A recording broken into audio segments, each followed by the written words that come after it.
Hi and welcome to Talk with T.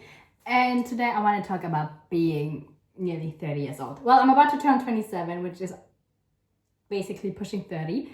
And I just feel like now that I'm getting older, my environment is changing by force, not by me. The expectations of other people's of me are changing. I feel like the things I wanted and I got don't resonate anymore. So I just want to talk about it. And while I'm talking about it, I'm doing my second iced coffee.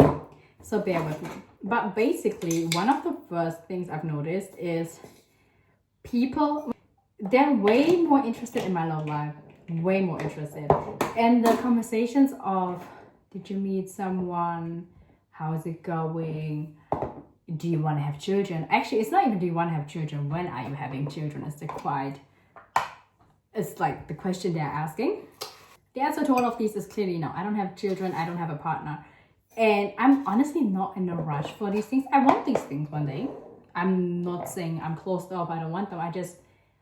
I would rather jump off the cliff right now than be a homemaker. Like, be a mom. I just don't see it for me.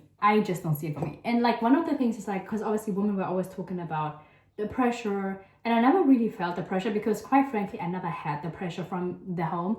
I never grew up with these expectations of I had to be a mother, I had to marry, whatever. They always like kind of pushed me to be focused on education, like focus on having a career. And then I guess 25 plus, it kind of switched. They're like, now that you got your master's, now that you have your career, how about we focus on your private life? So that's a new kind of experience for me to have. I will mix it, by the way. I hope it's not too loud. By the way, I'm doing a fake Alfredo thingies. I found in Greece where they basically had very like, I guess like they kind of whip it and then you just add their milk and it's really nice and it's cold and it's about 30 degrees where I live. So I need that and I'm doing that. But basically, like I said, it kind of switched when I turned 25 and I was very confused because I was like, what the hell, since when are we doing this? But now that I'm about to be 27, I actually feel the pressure because the conversations are more frequent. And I don't plan on giving in to the pressure because, quite frankly, I don't mind disappointing people. It still gets to me, but at the end of the day, I will choose me. And I don't know how to say it. I feel like those are really big life decisions, and it's better to have them late, or not even have them at all, than to have them early and regret it. That is my thing. And right now, I don't know, this life that people want for me is so far removed from me, and I think one of the things as well is I have a lot of help, or I would have a lot of help. So it's not even that aspect that fits me. But for me, it's like really important to be present when I do decide to have that kind of lifestyle. And unless I can guarantee I will be a present mom, I'm not going to have kids. That's it. And also, I don't want to go through this pregnancy for a child. I'm not going to be there for, like, no. So I will definitely wait. Don't let the pressure get to you. Do not settle in a relationship because the price you will pay is way higher and you will be miserable in a life that you were supposed to govern, but let other people govern for you. And like I said, I'm not underestimating how much the opinions of other people can get to one, because I still feel it subconsciously sometimes. So I'm like, I feel stressed. But at the end of the day, live your life for you. That's number one. Number two, when it comes to career choices, and I'm very big on that, and that could also be the influence of children of immigrant. But if you are not exceptional or very great at something, if you're not ready to put everything in it, go for security.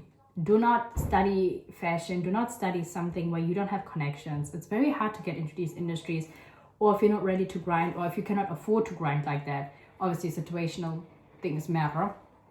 And sometimes security is the way to go. And I really don't like how people talk about security and how people talk about being employed as if entrepreneurship or just utmost success is what defines success.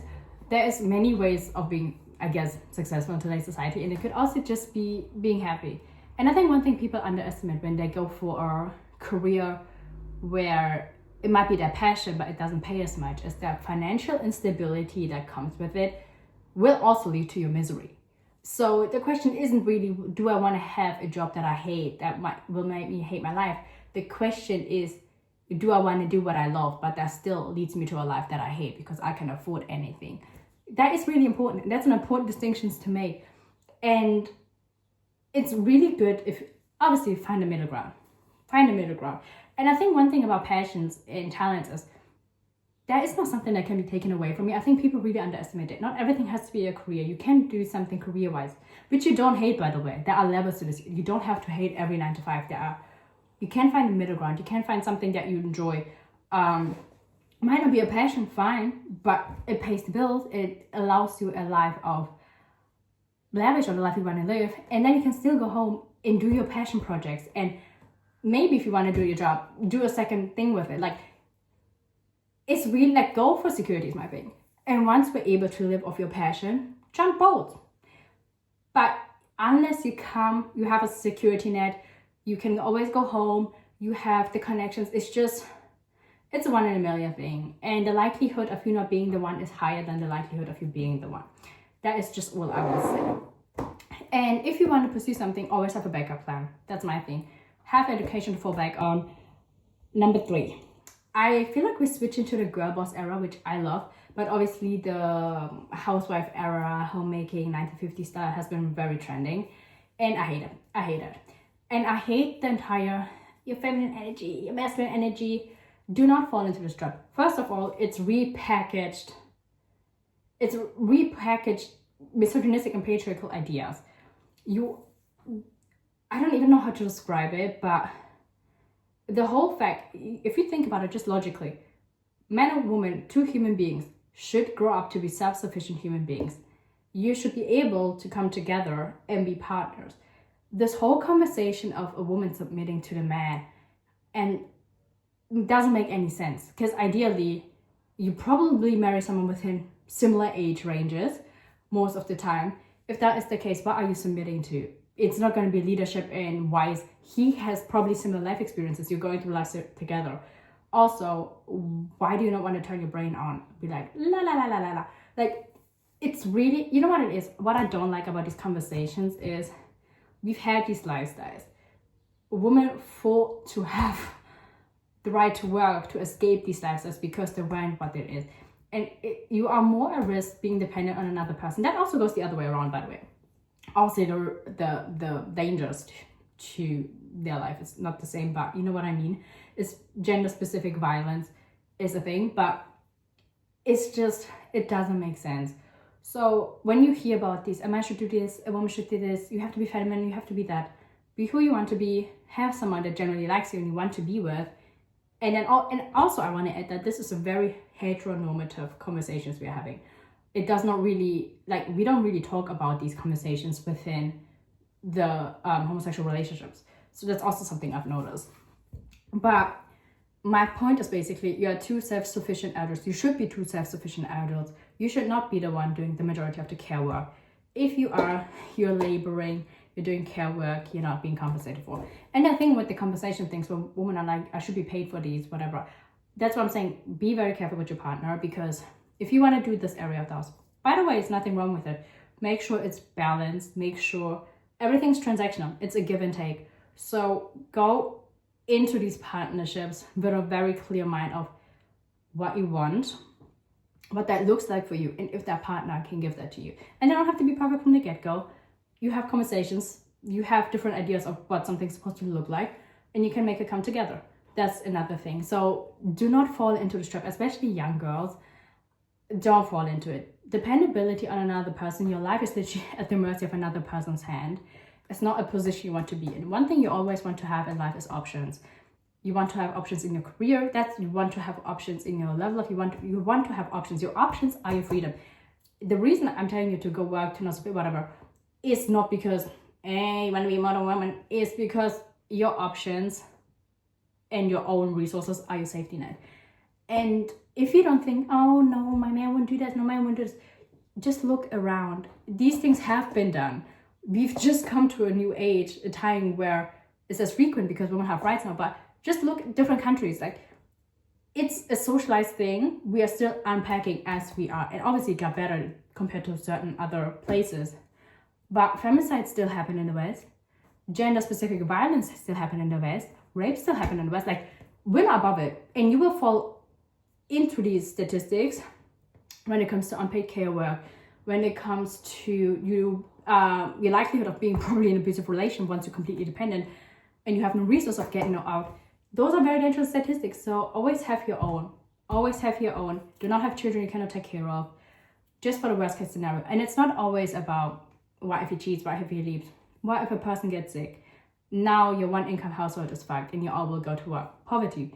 What if a person, what if you just want to leave? What if you're unhappy? What if it's the best decision to just live apart? What if someone gets into an accident? Like, you don't know. So always have your own. That's my third thing that I wanted to say, because I've seen a lot of these things, and I feel like now that I'm getting older and I actually use my brain, and I'm not above it, obviously. When you hear sprinkle sprinkle and you hear all those things, and I see where those aspects are coming from, because their angle is probably like, and they always say they're not relationship, but their angle is if you probably cannot find emotional fulfillment within heteronormative relationship, so you might as well get your financial security from it.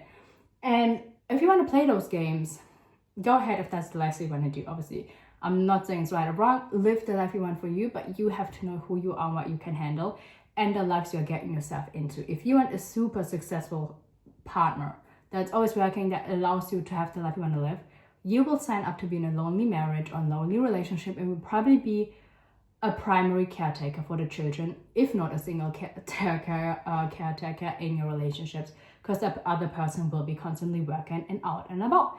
So know the life you want for you. A provider is not just somebody with money. It's what it is for you. You know, if you want someone at 9 to 5 is present with you, your family, that's the life you want to go for. Still a provider, if that's what you want to call it. Also, I hate the conversation my man has to be provider as if women don't provide. Like, both parties provide, but you don't associate women with the name provider because they don't count financial compensation, when in fact a lot of women do financially contribute to the household as well. So going back to misogyny and the patriarchal ideas we are submitting to in new forms, I don't like it. But now that I'm getting older and I'm pushing 30 and all of these ideas are being put onto me, I'm really reflecting on all of these things. And my message is don't fall into it. Live, generally speaking, and maybe it's because I also have, and I'm not saying I'm above desiring a romantic partnership, whatever. Obviously I want these things, but I want them if they're right. And one thing I've also had to learn is that compatibility obviously trumps chemistry. You can like a lot of people. If you don't want this long term, like if you don't have the same ideas of what you want long term, especially like big things, like it's not things that you can figure out, like where do we want to live, like, you know, maybe Spain, maybe Portugal, we can figure that out if you both are open to it, who cares? But I mean, do you both want marriage? Do you want children? What is your idea of, you know, like big things that you can or should not necessarily make dependent on another person? Those should be ideas that you know for yourself, and your partner should also know for themselves. That is another thing. So I just feel like compatibility trumps it, and those are things to look out for. And it's not always ha ha he he. And obviously when people are young, you have time to waste, so do what you want to do. But I feel like as you get older, if somebody's very clear of what they want and you don't want the same thing, take their word for it, because that is what it is, and you shouldn't waste your time either. And it's always better to feel the pain today than to feel it tomorrow. And like they said, the longer you're on the train, the more your hurt will be. So that is my little TED talk for today. So if you stuck around, I know it's been a bit long, my coffee been ready. Thank you for listening, and bye.